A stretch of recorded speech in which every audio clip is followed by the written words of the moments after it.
কখনো কোনোদিন কারো পারমিশন মোবাইলের গ্যালারি চেক করবেন না। কখনো কারো পারমিশন ছাড়া তার ফেসবুকের মেসেঞ্জারে কে কার সাথে চ্যাটিং করেছে এটা করা যাবে না। কখনো কারো পারমিশন ছাড়া তার মেইলের ইনবক্স খুলে দেখা যাবে না।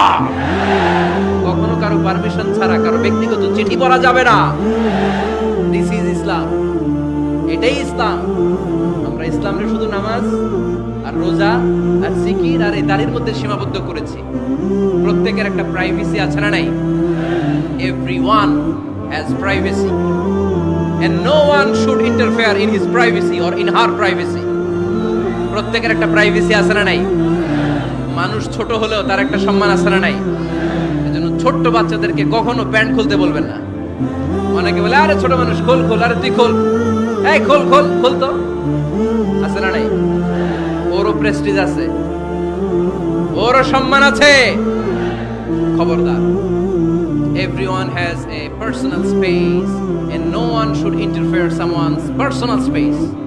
কারো পার্সোনাল স্পেসে যেন আমরা নাক না গলাই। অনেকের বদ স্বভাব ফ্যামিলি ম্যাটার নিয়ে, প্রাইভেট ম্যাটার নিয়ে কথা বলে। ভাই কি চাকরি করে? সরকারি না বেসরকারি? সরকারি। বেতন কত? ওনার বেতন কত? এটা দিয়ে আপনার কি লাভ? ঠিক কি না?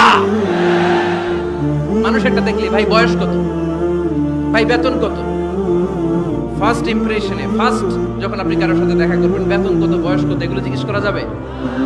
কেউ যখন কারো ঘনিষ্ঠ হয়, বন্ধুদের রূপান্তরিত হয়, তখন এই কথাগুলো।